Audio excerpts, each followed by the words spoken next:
ಹೆಬ್ಬಾಳ್ಕರ್ ಅವರ ಕಾರು ಅಪಘಾತ ಪ್ರಕರಣದಲ್ಲಿ ಸ್ಫೋಟಕ ತಿರುವು ಪತ್ತೆಯಾಗ್ತಾ ಇದೆ. ನಿನ್ನೆ ನಡೆದದ್ದು ಅಪಘಾತ ಅಲ್ಲ, ಬದಲಾಗಿ ಹಿಟ್ ಅಂಡ್ ರನ್ ಅನ್ನೋ ಮಾಹಿತಿ.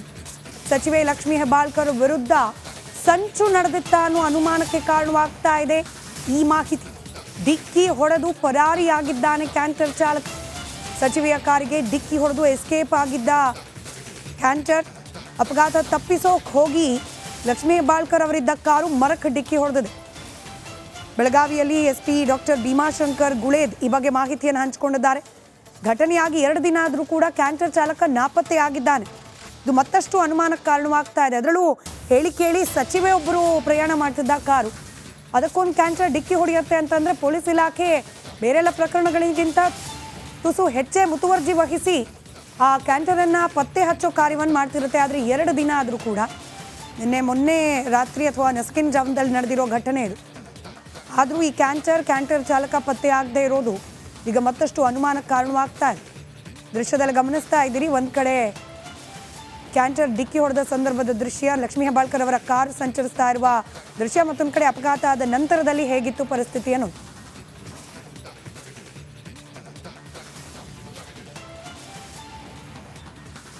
ಮತ್ತಷ್ಟು ಡೀಟೇಲ್ಸ್ ನಮ್ಮ ಪ್ರತಿನಿಧಿ ಮೈಲಾರಿ ನೀಡ್ತಾ ಹೋಗ್ತಾರೆ, ದೂರವಾಣಿ ಸಂಪರ್ಕದಲ್ಲಿದ್ದಾರೆ. ಮೈಲಾರಿ, ನಿನ್ನೆವರೆಗೂ ನಾಯಿ ಅಡ್ಡ ಬಂತು, ತಪ್ಸೋಕೆ ಹೋಗಿ ಮರಕ್ಕೆ ಡಿಕ್ಕಿ ಹೊಡಿತು ಕಾರ್ ಅನ್ನೋ ರೀತಿಯಲ್ಲಿತ್ತು. ಇವತ್ತು ಎಸ್ಪಿ ಹೊಸದೊಂದು ಆಯಾಮವನ್ನೇ ಕೊಟ್ಟಿದ್ದಾರೆ ಇಡೀ ಪ್ರಕರಣಕ್ಕೆ. ಖಂಡಿತ ಸ್ಮಿತಾ, ಸಚಿವೆ ಲಕ್ಷ್ಮೀ ಹೆಬ್ಬಾಳ್ಕರ್ ಅವರ ಕಾರು ಏನು ನಾಯಿ ಅಡ್ಡ ಬಂದು ಅಪಘಾತಕ್ಕೆಲ್ಲ ಇದೊಂದು ಹಿಟ್ ಅಂಡ್ ರನ್ ಒಂದು ಹೇಳಿಕೆಯನ್ನ ಕೊಟ್ಟಿರುವಂತದ್ದು.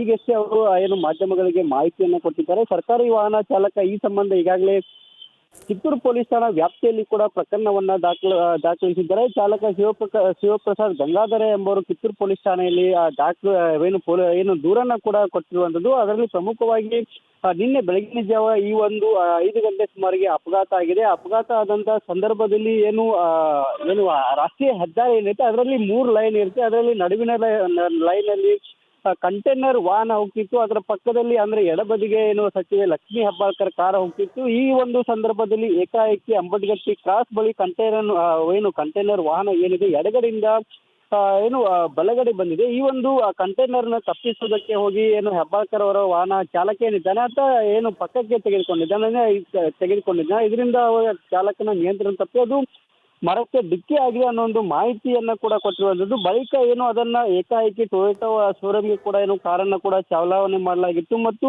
ವಾಹನ ಪರಿಶೀಲನೆ ನಡೆಸಿದ ಕ್ಯಾಂಟರ್ ಡಿಕ್ಕಿ ಹೊಡೆದು ಗೊತ್ತಾಗಿರೋದು ಕೂಡ ಈ ಒಂದು ಪ್ರಕರಣದಿಂದ ಗೊತ್ತಾಗಿರುವಂತದ್ದು. ಮತ್ತು ಕಂಟೈನರ್ ಚಾಲಕ ಅಪಘಾತದ ಬಳಿಕ ಕಾರನ್ನ ನಿಲ್ಲಿಸದೆ ಓಡಿಸಿಕೊಂಡು ಹೋಗಿ ತಪ್ಪನ್ನ ಮಾಡಿದ್ದಾನೆ. ಇದೊಂದು ಹಿಟ್ ಅಂಡ್ ರನ್ ಕೇಸ್ ಅನ್ನೋ ಒಂದು ಮಾಹಿತಿಯನ್ನ ಕೂಡ ಕೊಟ್ಟಿರುವಂತದ್ದು. ಹಿಟ್ ಅಂಡ್ ರನ್ ಆದಾಗ ತಕ್ಷಣವೇ ಅವರಿಗೆ ನೆರವನ್ನ ಕೊಡಬೇಕು, ಇದೊಂದು ಕಾನೂನು ಕೂಡ ಇರುವಂತದ್ದು. ಜೊತೆಗೆ ಅಪಘಾತ ಎಸಗಿದ ತಕ್ಷಣವೇ ಓಡಿ ಹೋಗದೆ ಅಪಘಾತಕ್ಕೆ ಒಳಗಾದವರ ನೆರವಿಗೆ ನಿಲ್ಬೇಕು ಅನ್ನೋ ನಿಟ್ಟಿನಲ್ಲಿ ಕೂಡ ಕಾನೂನು ಇದೆ. ಆದರೆ ಅದನ್ನ ಕಂಟೈನರ್ ವಾಹನ ಚಾಲಕ ಮಾಡಿಲ್ಲ ಅನ್ನೋ ಒಂದು ಮಾಹಿತಿಯನ್ನ ಕೊಟ್ಟಿದ್ದಾರೆ. ಹೀಗಾಗಿ ಇದೊಂದು ಹೆಬ್ಬಾಳ್ಕರ್ ವಾಹನ ಅಪಘಾತ ಪ್ರಕರಣ ಹಿಟ್ ಅಂಡ್ ರನ್ ಅನ್ನೋ ಒಂದು ಮಾಹಿತಿಯನ್ನ ಕೂಡ ಕೊಟ್ಟಿರುವಂತದ್ದು. ಜೊತೆಗೆ 2 FIR ಕೂಡ ಕೊಡಲಾಗಿತ್ತು. ಗನ್ನಾನ್ ಕೂಡ ಒಂದು FIR ಕೊಟ್ಟಿದ್ರು. ಅದರಲ್ಲಿ ಕಾರ್ ಚಾಲಕ ವಿರುದ್ಧ ಒಂದು FIR ಕೂಡ ದಾಖಲಾಗಿತ್ತು. ಅದರಲ್ಲಿ ಕಾರ್ನ ಚಾಲಕ ನಿಷ್ಕಾಳಜಿತನ ಮತ್ತು ಅಜಾಗರೂಕತೆಯಿಂದ ಚಾಲನೆ ಮಾಡಿದ್ದಾರೆ ಅನ್ನೋ ಒಂದು ಮಾಹಿತಿ ಕೂಡ ಇತ್ತು. ಅದರ ಬಗ್ಗೆ ಕೇಳಿದಂತ ಸಂದರ್ಭದಲ್ಲಿ ಗನ್ಮ್ಯಾನ್ಗೆ ಸರಿಯಾದ ಮಾಹಿತಿ ಇಲ್ಲ ಅನ್ನೋ ಒಂದು ಮಾಹಿತಿಯನ್ನ ಕೊಟ್ಟಿದ್ದಾರೆ. ಒಟ್ಟಾರೆ ಈ ಪ್ರಕರಣದಲ್ಲಿ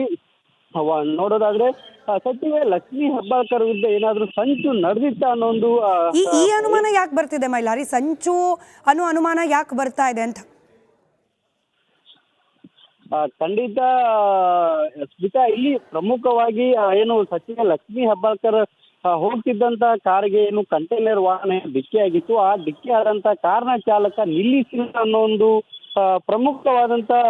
ಪ್ರಮುಖವಾಗಿರುವಂತದ್ದು. ಅದರಲ್ಲಿ ಕಾರ್ನ ಚಾಲಕ ಯಾಕೆ ನಿಲ್ಲಿಸಿಲ್ಲ ಅನ್ನುವಂಥದ್ದು ಇಲ್ಲಿ ಪ್ರಮುಖ ಅಂಶ ಆಗುತ್ತೆ. ಹೀಗಾಗಿ ಇದರ ವಿರುದ್ಧ ಯಾರಾದ್ರೂ ಸಂಚನ್ನ ಲಕ್ಷ್ಮೀ ಹೆಬ್ಬಾಳ್ಕರ್ ವಿರುದ್ಧ ಏನಾದ್ರೂ ಸಂಚನ್ನ ಮಾಡಬಹುದು ಅನ್ನೋ ಒಂದು ಅನುಮಾನ ಕೂಡ ಇಟ್ಟಿರುವಂತದ್ದು. ಹೀಗಾಗಿ ನಾವು ಎಲ್ಲ ರೀತಿಯಾದಂತ ಎಲ್ಲ ಆಯಾಮಗಳಲ್ಲಿ ಕೂಡ ತನಿಖೆಯನ್ನ ಮಾಡ್ತಿದ್ದೇವೆ ಮತ್ತು ಪ್ರಮುಖವಾಗಿ ಈ ಎಲ್ಲ ಅಂಶಗಳನ್ನ ಈ ಸದ್ಯದ ಈ ಮಾಹಿತಿ ಪ್ರಕಾರ ಇದೊಂದು ಪೂರ್ವ ನಿಯೋಜಿತ ಘಟನೆ ಅಲ್ಲ ಅನ್ನೋ ಮಾತನ್ನ ಕೂಡ ಬೆಳಗಾವಿ ಎಸ್ಪಿ ಹೇಳಿರುವಂತದ್ದು. ಸ್ಮಿತಾ, ರೈಟ್, ಧನ್ಯವಾದ ಮೈಲಾರಿ ಮಾಹಿತಿಗಾಗಿ. ಮುಖ್ಯವಾದ ತಪ್ಪು ಕ್ಯಾಂಟರ್ನ ಅವನು ಅಪಘಾತಕ್ಕೆ ಒಳಗಾದ ಇನ್ನೊಂದು ಕಾರ್ನವರಿಗೆ ಸಹಾಯ ಒದಗಿಸದೇ ಇರೋದು. ಆಸ್ ಪರ್ ಲೇಟೆಸ್ಟ್ ಕಾನೂನು ಕೂಡ ಈ ರೀತಿ ಹಿಟ್ ಅಂಡ್ ರನ್ ಮಾಡಿರ್ತಕ್ಕಂಥ ಪ್ರಕರಣಗಳಲ್ಲಿ ಅದರಲ್ಲೂ ವಿಶೇಷವಾಗಿ ಈ ಹೈವೇಗಳಲ್ಲಿ ಅವರಿಗೆ ಹೆಚ್ಚಿನ ಅದನ್ನ ಎಕ್ಸಾಗರೇಟೆಡ್ ಅಫೆನ್ಸ್ ಅಂತ ಟ್ರೀಟ್ ಮಾಡಿ ಇದು ಮಾಡಲಿಕ್ಕೆ ಮಾನ್ಯ ಕೇಂದ್ರ ಸರ್ಕಾರ ನಿರ್ದೇಶನ ನೀಡಿತ್ತು. ಯಾಕಂದ್ರೆ ಯಾವುದೇ ಸಂದರ್ಭದಲ್ಲಿ ಅಪಘಾತ ಆದಾಗ ಇಮಿಡಿಯೇಟ್ಲಿ ಅವರಿಗೆ ನೆರವು ಒದಗಿಸಬೇಕು ಅಂತ ಹೇಳಿ. ಇಮಿಡಿಯೇಟ್ಲಿ ನೆರವು ಒದಗಿಸಿರೋದು ಯಾರಿಗೆ ಸಾಧ್ಯ ಅಂತಂದ್ರೆ ಇನ್ನೊಂದು ಯಾರು ಆಕ್ಸಿಡೆಂಟ್ ಮಾಡಿರ್ತಾರೆ ಅವರು. ಸೊ ನಾವು ಅದನ್ನ ಮರಿಬಾರ್ದು. ಇವರು ಕೂಡ ವಿಕ್ಟಿಮೇ. ಈಗ ಅವ್ರನ್ನ ಸತ್ಯಾಸತ್ಯತೆನ ನಾವು ಪರಿಶೀಲನೆ ಮಾಡ್ತಾ ಇದ್ದೀವಿ. ಮುಖ್ಯವಾದ ತಪ್ಪು ಕ್ಯಾಂಟರ್ನ ಒಂದು ಅವನು ಅಪಘಾತಕ್ಕೆ ಒಳಗಾದ ಇನ್ನೊಂದು ಕಾರ್ನವರಿಗೆ ಸಹಾಯ ಒದಗಿಸದೇ ಇರೋದು. ಆಸ್ ಪರ್ ಲೇಟೆಸ್ಟ್ ಕಾನೂನು ಕೂಡ ಈ ರೀತಿ ಹಿಟ್ ಅಂಡ್ ರನ್ ಮಾಡಿರ್ತಕ್ಕಂಥ ಪ್ರಕರಣಗಳಲ್ಲಿ ಅದರಲ್ಲೂ ವಿಶೇಷವಾಗಿ ಈ ಹೈವೇಗಳಲ್ಲಿ ಅವರಿಗೆ ಹೆಚ್ಚಿನ ಅದನ್ನ ಎಕ್ಸಾಗರೇಟೆಡ್ ಅಫೆನ್ಸ್ ಅಂತ ಟ್ರೀಟ್ ಮಾಡಿ ಇದು ಮಾಡಲಿಕ್ಕೆ ಮಾನ್ಯ ಕೇಂದ್ರ ಸರ್ಕಾರ ನಿರ್ದೇಶನ ನೀಡಿತ್ತು. ಯಾಕಂದ್ರೆ ಯಾವುದೇ ಸಂದರ್ಭದಲ್ಲಿ ಅಪಘಾತ ಆದಾಗ ಇಮಿಡಿಯೇಟ್ಲಿ ಅವರಿಗೆ ನೆರವು ಒದಗಿಸಬೇಕು ಅಂತ ಹೇಳಿ. ಇಮಿಡಿಯೇಟ್ಲಿ ನೆರವು ಒದಗಿಸಿರೋದು ಯಾರಿಗೆ ಸಾಧ್ಯ ಅಂತಂದ್ರೆ ಇನ್ನೊಂದು ಯಾರು ಆಕ್ಸಿಡೆಂಟ್ ಮಾಡಿರ್ತಾರೆ ಅವರು. ಸೊ ನಾವು ಅದನ್ನ ಮರಿಬಾರ್ದು. ಇವರು ಕೂಡ ವಿಕ್ಟಿಮೇ. ಈಗ ಅವ್ರನ್ನ ಸತ್ಯಾಸತ್ಯತೆನ ನಾವು ಪರಿಶೀಲನೆ ಮಾಡ್ತಾ ಇದ್ದೀವಿ. ಮುಖ್ಯವಾದ ತಪ್ಪು ಕ್ಯಾಂಟರ್ನ ಒಂದು ಅವನು ಅಪಘಾತಕ್ಕೆ ಒಳಗಾದ ಇನ್ನೊಂದು ಹೆಬ್ಬಾಳ್ಕರ್ ಅವರ ಕಾರು ಅಪಘಾತ ಪ್ರಕರಣದಲ್ಲಿ ಸ್ಫೋಟಕ ತಿರುವು ಪತ್ತೆಯಾಗ್ತಾ ಇದೆ. ನಿನ್ನೆ ನಡೆದದ್ದು ಅಪಘಾತ ಅಲ್ಲ, ಬದಲಾಗಿ ಹಿಟ್ ಅಂಡ್ ರನ್ ಅನ್ನೋ ಮಾಹಿತಿ. ಸಚಿವೆ ಲಕ್ಷ್ಮೀ ಹೆಬ್ಬಾಳ್ಕರ್ ವಿರುದ್ಧ ಸಂಚು ನಡೆದಿತ್ತ ಅನ್ನೋ ಅನುಮಾನಕ್ಕೆ ಕಾರಣವಾಗ್ತಾ ಇದೆ ಈ ಮಾಹಿತಿ. ಡಿಕ್ಕಿ ಹೊಡೆದು ಪರಾರಿಯಾಗಿದ್ದಾನೆ ಕ್ಯಾಂಟರ್ ಚಾಲಕ. ಸಚಿವೆಯ ಕಾರಿಗೆ ಡಿಕ್ಕಿ ಹೊಡೆದು ಎಸ್ಕೇಪ್ ಆಗಿದ್ದ ಕ್ಯಾಂಟರ್ ಅಪಘಾತ ತಪ್ಪಿಸೋಕೆ ಹೋಗಿ ಲಕ್ಷ್ಮೀ ಹೆಬ್ಬಾಳ್ಕರ್ ಅವರಿದ್ದ ಕಾರು ಮರಕ್ಕೆ ಡಿಕ್ಕಿ ಹೊಡೆದಿದೆ. ಬೆಳಗಾವಿಯಲ್ಲಿ ಎಸ್ಪಿ ಡಾಕ್ಟರ್ ಭೀಮಾಶಂಕರ್ ಗುಳೇದ್ ಈ ಬಗ್ಗೆ ಮಾಹಿತಿಯನ್ನು ಹಂಚಿಕೊಂಡಿದ್ದಾರೆ. ಘಟನೆಯಾಗಿ 2 ದಿನ ಆದರೂ ಕೂಡ ಕ್ಯಾಂಟರ್ ಚಾಲಕ ನಾಪತ್ತೆಯಾಗಿದ್ದಾನೆ. ಇದು ಮತ್ತಷ್ಟು ಅನುಮಾನಕ್ಕೆ ಕಾರಣವಾಗ್ತಾ ಇದೆ. ಅದರಲ್ಲೂ ಹೇಳಿ ಕೇಳಿ ಸಚಿವೆ ಒಬ್ಬರು ಪ್ರಯಾಣ ಮಾಡ್ತಿದ್ದ ಕಾರು, ಅದಕ್ಕೊಂದು ಕ್ಯಾಂಟರ್ ಡಿಕ್ಕಿ ಹೊಡೆಯುತ್ತೆ ಅಂತಂದರೆ ಪೊಲೀಸ್ ಇಲಾಖೆ ಬೇರೆಲ್ಲ ಪ್ರಕರಣಗಳಿಗಿಂತ ತುಸು ಹೆಚ್ಚೇ ಮುತುವರ್ಜಿ ವಹಿಸಿ ಆ ಕ್ಯಾಂಟರನ್ನು ಪತ್ತೆ ಹಚ್ಚೋ ಕಾರ್ಯವನ್ನು ಮಾಡ್ತಿರುತ್ತೆ. ಆದರೆ 2 ದಿನ ಆದರೂ ಕೂಡ, ಮೊನ್ನೆ ರಾತ್ರಿ ಅಥವಾ ನಸ್ಕಿನ್ ಜಾವದಲ್ಲಿ ನಡೆದಿರೋ ಘಟನೆ ಇದು. ಆದರೂ ಈ ಕ್ಯಾಂಟರ್ ಚಾಲಕ ಪತ್ತೆ ಆಗದೆ ಇರೋದು ಈಗ ಮತ್ತಷ್ಟು ಅನುಮಾನಕ್ಕೆ ಕಾರಣವಾಗ್ತಾ ಇದೆ. ದೃಶ್ಯದಲ್ಲಿ ಗಮನಿಸ್ತಾ ಇದ್ದೀರಿ, ಒಂದು ಕಡೆ ಕ್ಯಾಂಟರ್ ಡಿಕ್ಕಿ ಹೊಡೆದ ಸಂದರ್ಭದ ದೃಶ್ಯ, ಲಕ್ಷ್ಮೀ ಹೆಬ್ಬಾಳ್ಕರ್ ಅವರ ಕಾರು ಸಂಚರಿಸ್ತಾ ಇರುವ ದೃಶ್ಯ, ಮತ್ತೊಂದು ಕಡೆ ಅಪಘಾತ ಆದ ನಂತರದಲ್ಲಿ ಹೇಗಿತ್ತು ಪರಿಸ್ಥಿತಿ ಅನ್ನೋದು.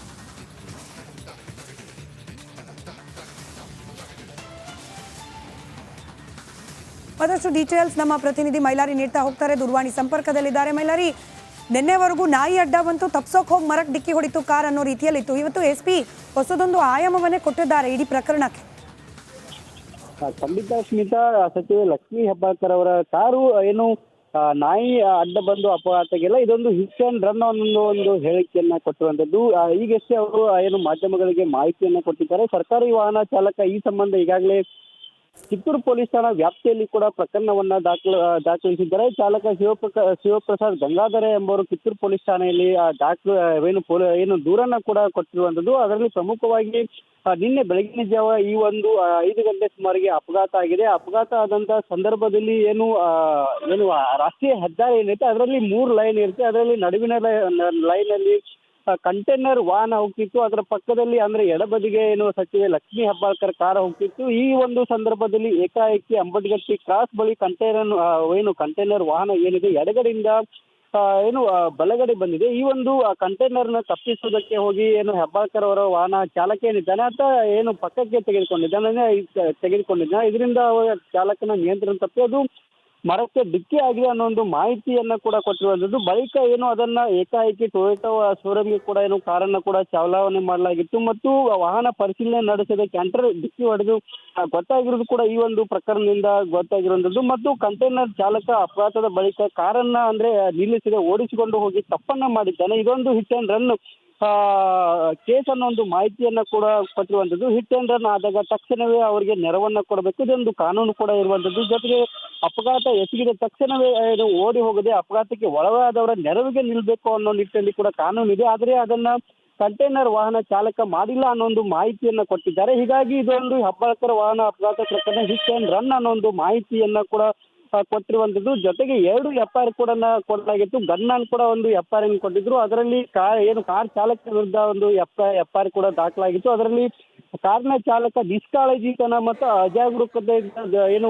ಚಾಲನೆ ಮಾಡಿದ್ದಾರೆ ಅನ್ನೋ ಒಂದು ಮಾಹಿತಿ ಕೂಡ ಇತ್ತು. ಅದರ ಬಗ್ಗೆ ಕೇಳಿದಂತ ಸಂದರ್ಭದಲ್ಲಿ ಏನು ಗನ್ಮ್ಯಾನ್ಗೆ ಸರಿಯಾದ ಮಾಹಿತಿ ಇಲ್ಲ ಅನ್ನೋ ಒಂದು ಮಾಹಿತಿಯನ್ನ ಕೊಟ್ಟಿದ್ದಾರೆ. ಒಟ್ಟಾರೆ ಈ ಪ್ರಕರಣದಲ್ಲಿ ನೋಡೋದಾದ್ರೆ ಸಚಿವೆ ಲಕ್ಷ್ಮೀ ಹೆಬ್ಬಾಳ್ಕರ್ ವಿರುದ್ಧ ಏನಾದ್ರೂ ಸಂಚು ನಡೆದಿತ್ತ ಅನ್ನೋ ಒಂದು ಈ ಅನುಮಾನ ಯಾಕೆ ಬರ್ತಿದೆ ಮೈಲಾರಿ? ಸಂಚು ಅನ್ನೋ ಅನುಮಾನ ಯಾಕೆ ಬರ್ತಾ ಇದೆ ಅಂತ?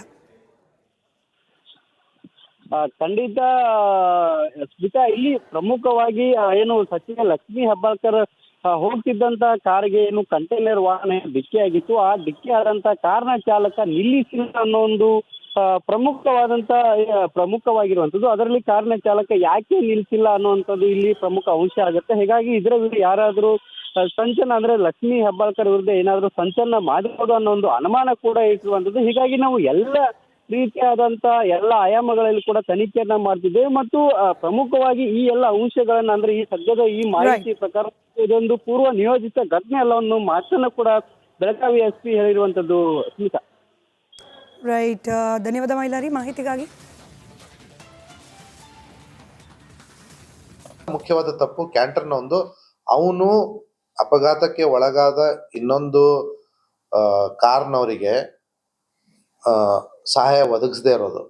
ಆಸ್ ಪರ್ ಲೇಟೆಸ್ಟ್ ಕಾನೂನು ಕೂಡ ಈ ರೀತಿ ಹಿಟ್ ಆ್ಯಂಡ್ ರನ್ ಮಾಡಿರ್ತಕ್ಕಂಥ ಪ್ರಕರಣಗಳಲ್ಲಿ ಅದರಲ್ಲೂ ವಿಶೇಷವಾಗಿ ಈ ಹೈವೇಗಳಲ್ಲಿ ಅವರಿಗೆ ಹೆಚ್ಚಿನ ಅದನ್ನ ಎಕ್ಸಾಗರೇಟೆಡ್ ಅಫೆನ್ಸ್ ಅಂತ ಟ್ರೀಟ್ ಮಾಡಿ ಇದು ಮಾಡಲಿಕ್ಕೆ ಮಾನ್ಯ ಕೇಂದ್ರ ಸರ್ಕಾರ ನಿರ್ದೇಶನ ನೀಡಿತ್ತು. ಯಾಕಂದ್ರೆ ಯಾವುದೇ ಸಂದರ್ಭದಲ್ಲಿ ಅಪಘಾತ ಆದಾಗ ಇಮಿಡಿಯೇಟ್ಲಿ ಅವರಿಗೆ ನೆರವು ಒದಗಿಸ್ಬೇಕು ಅಂತ ಹೇಳಿ. ಇಮಿಡಿಯೇಟ್ಲಿ ನೆರವು ಒದಗಿಸಿರೋದು ಯಾರಿಗೆ ಸಾಧ್ಯ ಅಂತಂದ್ರೆ ಇನ್ನೊಂದು ಯಾರು ಆಕ್ಸಿಡೆಂಟ್ ಮಾಡಿರ್ತಾರೆ ಅವರು. ಸೊ ನಾವು ಅದನ್ನ ಮರಿಬಾರ್ದು. ಇವರು ಕೂಡ ವಿಕ್ಟಿಮೇ. ಈಗ ಅವ್ರನ್ನ ಸತ್ಯಾಸತ್ಯತೆನ ನಾವು ಪರಿಶೀಲನೆ ಮಾಡ್ತಾ ಇದ್ದೀವಿ. ಮುಖ್ಯವಾದ ತಪ್ಪು ಕ್ಯಾಂಟರ್ನ ಒಂದು ಅವನು ಅಪಘಾತಕ್ಕೆ ಒಳಗಾದ ಇನ್ನೊಂದು ಕಾರ್ನವರಿಗೆ ಸಹಾಯ ಒದಗಿಸದೇ ಇರೋದು. ಆಸ್ ಪರ್ ಲೇಟೆಸ್ಟ್ ಕಾನೂನು ಕೂಡ ಈ ರೀತಿ ಹಿಟ್ ಆ್ಯಂಡ್ ರನ್ ಮಾಡಿರ್ತಕ್ಕಂಥ ಪ್ರಕರಣಗಳಲ್ಲಿ ಅದರಲ್ಲೂ ವಿಶೇಷವಾಗಿ ಈ ಹೈವೇಗಳಲ್ಲಿ ಅವರಿಗೆ ಹೆಚ್ಚಿನ ಅದನ್ನ ಎಕ್ಸಾಗರೇಟೆಡ್ ಅಫೆನ್ಸ್ ಅಂತ ಟ್ರೀಟ್ ಮಾಡಿ ಇದು ಮಾಡಲಿಕ್ಕೆ ಮಾನ್ಯ ಕೇಂದ್ರ ಸರ್ಕಾರ ನಿರ್ದೇಶನ ನೀಡಿತ್ತು. ಯಾಕಂದ್ರೆ ಯಾವುದೇ ಸಂದರ್ಭದಲ್ಲಿ ಅಪಘಾತ ಆದಾಗ ಇಮಿಡಿಯೇಟ್ಲಿ ಅವರಿಗೆ ನೆರವು ಒದಗಿಸ್ಬೇಕು ಅಂತ ಹೇಳಿ. ಇಮಿಡಿಯೇಟ್ಲಿ ನೆರವು ಒದಗಿಸಿರೋದು ಯಾರಿಗೆ ಸಾಧ್ಯ ಅಂತಂದ್ರೆ ಇನ್ನೊಂದು ಯಾರು ಆಕ್ಸಿಡೆಂಟ್ ಮಾಡಿರ್ತಾರೆ ಅವರು. ಸೊ ನಾವು ಅದನ್ನ ಮರಿಬಾರ್ದು. ಇವರು ಕೂಡ ವಿಕ್ಟಿಮೇ. ಈಗ ಅವ್ರನ್ನ ಸತ್ಯಾಸತ್ಯತೆನ ನಾವು ಪರಿಶೀಲನೆ ಮಾಡ್ತಾ ಇದ್ದೀವಿ. ಮುಖ್ಯವಾದ ತಪ್ಪು ಕ್ಯಾಂಟರ್ನ ಒಂದು ಅವನು ಅಪಘಾತಕ್ಕೆ ಒಳಗಾದ ಇನ್ನೊಂದು